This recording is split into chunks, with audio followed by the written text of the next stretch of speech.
안녕하세요. 저는 요즘 우리 남편 덕분에 정말 효녀가 된 것 같습니다.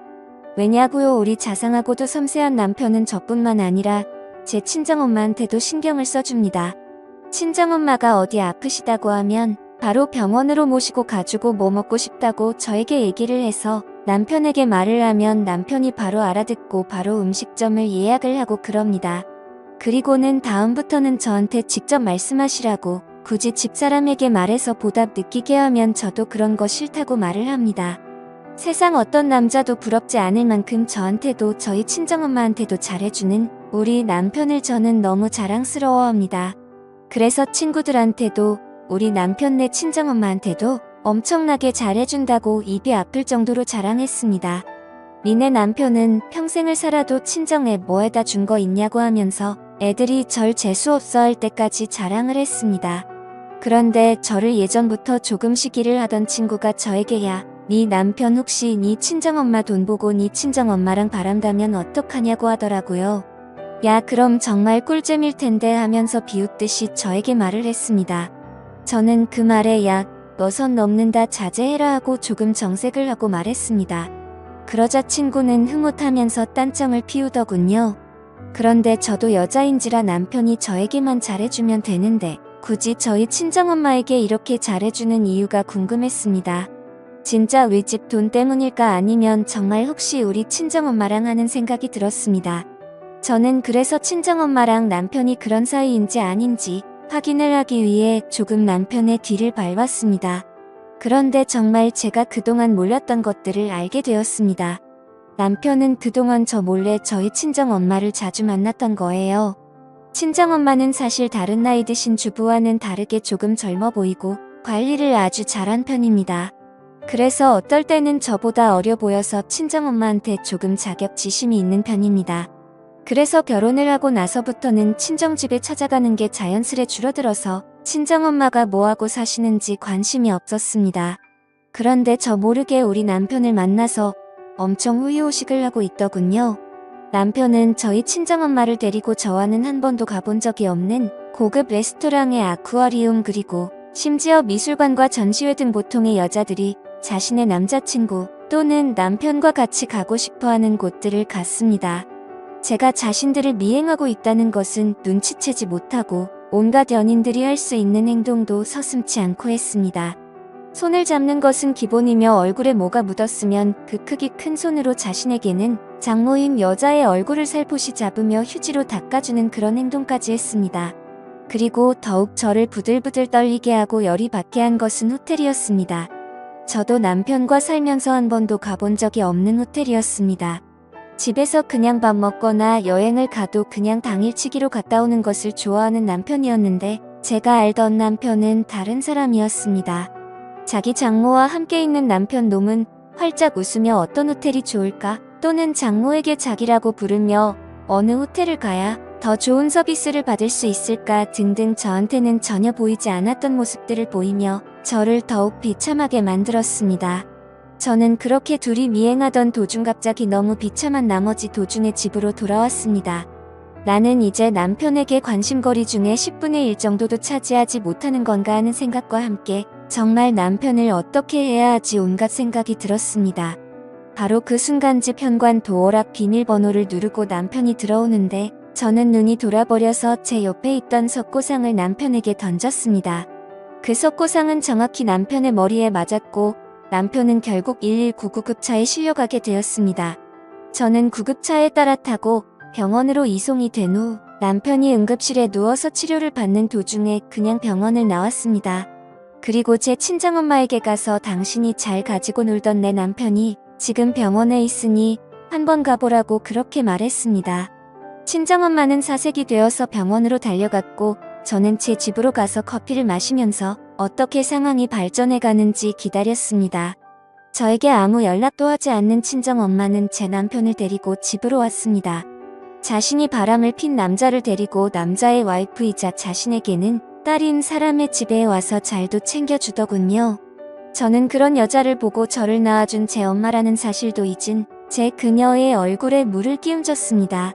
그때 손에 남편의 얼굴을 닦아줄 물이 담긴 대야통이 있었는데 그게 날아가서 온 집안 바닥이 물바다가 되었죠.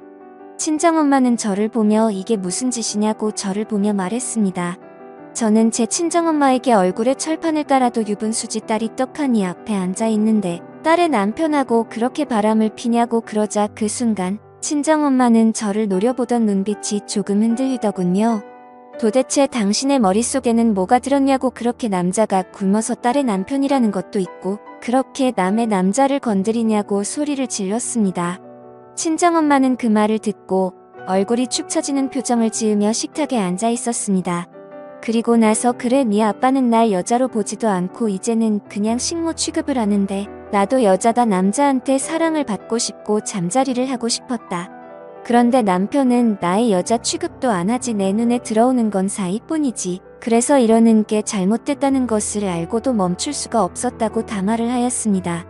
저는 눈 하나 깜짝하지 않고 그 말을 다 듣고 나서 몰래 켜둔 녹음기를 보이며 그러냐고 이걸 남편에게 들려줘도 상관이 없겠네 하며 친정엄마에게 말했습니다. 단순히 자신의 욕구를 채우기 위해서 자신의 딸의 남자를 만났다고 하면 남편은 뭐라고 하려나 하고 친정엄마를 협박하자 친정엄마는 제발 그러지 말라고 저에게 빌었습니다. 저는 그 소리에 당신은 이미 남편을 버리고 다른 남자와 바람을 핀 불륜녀에 불과하고 친딸의 남자와 간통한 것에 불과하다고 말을 하며 그냥 다 필요 없고 아빠한테서도 나한테서도 그냥 떠나라 하고 말했습니다. 친정엄마는 그 소리에 나 이렇게는 못 끝낸다. 제발 살려달라고 하는 도중에 방문이 열리며 남편이 붕대를 감은 머리를 손으로 짚고 비틀거리며 나왔습니다. 남편은 저에게 자신이 잘못했다고 장모님은 아무 잘못도 없다고 말하며 이건 둘의 문제지 장모님의 문제가 아니라고 했습니다. 저는 장모님을 보며 일단 집으로 돌아가라고 말을 했습니다. 저는 다시 열이 뻗쳐서 남편에게 온갖 물건을 던졌습니다. 이제 치료를 받고 돌아와 아직 몸이 온전치 않은 남편은 제 손에 그냥 나가 떨어지더군요. 저는 결국 머리끝까지 화가 나서 집을 모두 부셔버렸습니다. 식탁에 깔린 유리며 전기밥솥, TV 등등 보실 수 있는 것은 다 때려 부시며 집안을 난장판으로 만들어 놓고 나서 헉헉거리면서 소파에 앉아 있었습니다. 저는 남편과 친정엄마에게 나가라고 소리쳤습니다. 나가서 둘이 아주 잘 살아보라고 그리고 나중에 가서 후회해보라고 하고는 제 방으로 들어갔습니다. 그리고 침대에 누워서 울었습니다. 다음날 아침에 눈을 떠서 거실에 나가보니 엉망이 된 집안이 보였습니다. 저는 식탁 의자에 앉아 엉망이 된 부서진 집을 보면서 그동안 남편과 쌓아온 추억을 떠올렸습니다. 웃으면서 하나 둘씩 살림살이들을 사서 집에 놓았는데 그게 모두 헛된 짓이었구나 생각이 들었습니다. 저는 집을 나와서 아빠에게 갔습니다. 친정아빠는 갑자기 제가 찾아오자 제가 오기 전에 보던 TV를 끄시고 미안하구나 반복하셨습니다. 이미 아버지도 아시고 계셨지만 어찌할 수 있는 방법이 없어 그냥 지켜보고만 되셨던 것입니다. 저는 친정아빠를 붙잡고 울면서 우리는 왜 이렇게 살아야 할까 하고 분한 마음을 표현했습니다. 친정아빠는 그런 저를 보고 이제 다 필요 없다. 이제 꼴도 보기 싫고 그냥 너랑 나랑 이렇게 살자고 했습니다. 저도 친정아빠의 말을 듣고 그러자고 했습니다. 저는 친정아빠의 도움을 받아서 남편과 살던 집을 수리해서 부동산에 팔려고 내놓았습니다.